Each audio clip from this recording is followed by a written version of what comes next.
অবরোধ কর্মসূচি অব্যাহত থাকবে। বিএনপি চেয়ারপারসন বেগম খালেদা জিয়া 5 জানুয়ারি লাগাতার অবরোধের ডাক দেন। মাস পেরিয়ে গেলেও 20 দলীয় জোট যেমন অবরোধ প্রত্যাহার করেনি, তেমনি সরকারের দিক থেকেও কোনো নমনীয়তা দেখা যায়নি।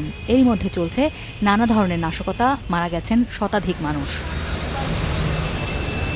এ অবস্থায় গত শনিবার নাগরিক সমাজের ব্যানারে সুশীল সমাজের প্রতিনিধিরা বৈঠক করে সংলাপের উদ্যোগ নেওয়ার সিদ্ধান্ত নেন। তারই অংশ হিসেবে আলোচনায় বসার তাগিদ দিয়ে সোমবার সাবেক প্রধান নির্বাচন কমিশনার এটিএম শামসুল হুদার স্বাক্ষর করা চিঠি পৌঁছে দেওয়া হয় রাষ্ট্রপতি, প্রধানমন্ত্রী ও খালেদা জিয়ার কাছে। তবে এই উদ্যোগকে অবাস্তব ও অগ্রহণযোগ্য বলে মনে করে ক্ষমতাসীন দল। এটা অবাস্তব, অগ্রহণযোগ্য। তার কারণ হলো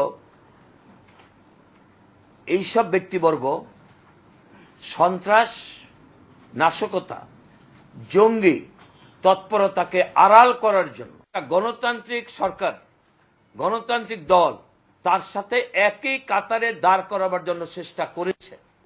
দুই জোটের বাইরে থাকা সিপিবি মনে করে এই উদ্যোগ আরো আগে নিলে ভালো হতো। শেখ সাহেব এবারের সংগ্রাম, স্বাধীনতা সংগ্রাম ঘোষণা করার পরেও তিনি ইয়াহিয়া খানের সাথে সংলাপ করেছিলেন। তার মানে কি ইয়াহিয়া খানের কাছে উনি সারেন্ডার করেছিলেন, আত্মসমর্পণ করেছিলেন, বা ইয়াহিয়া খানের আলোচনার দাবিটা তিনি মেনে নিয়ে ভুল করেছিলেন?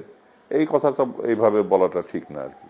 আমার মনে হয় যে এটা সবাই যারা নিরপেক্ষ তাদেরকে, এখন তো আওয়ামী লীগ যেই দলই বা যারাই আওয়ামী লীগের সমালোচনা করে তাদেরকেই তারা মনে করে বিএনপির লোক। অবরোধের সঙ্গে থেমে থেমে হরতাল দিলেও সংলাপ শুরুর দাবিও জানিয়ে আসছে বিএনপি নেতৃত্বাধীন 20 দলীয় জোট। তবে সুশীল সমাজের এই উদ্যোগের বিষয়ে মতামত জানতে যোগাযোগ করেও তাদের কারো কোনো সাড়া পাওয়া যায়নি। আসমামিতা, ইন্ডিপেন্ডেন্ট নিউজ, ঢাকা।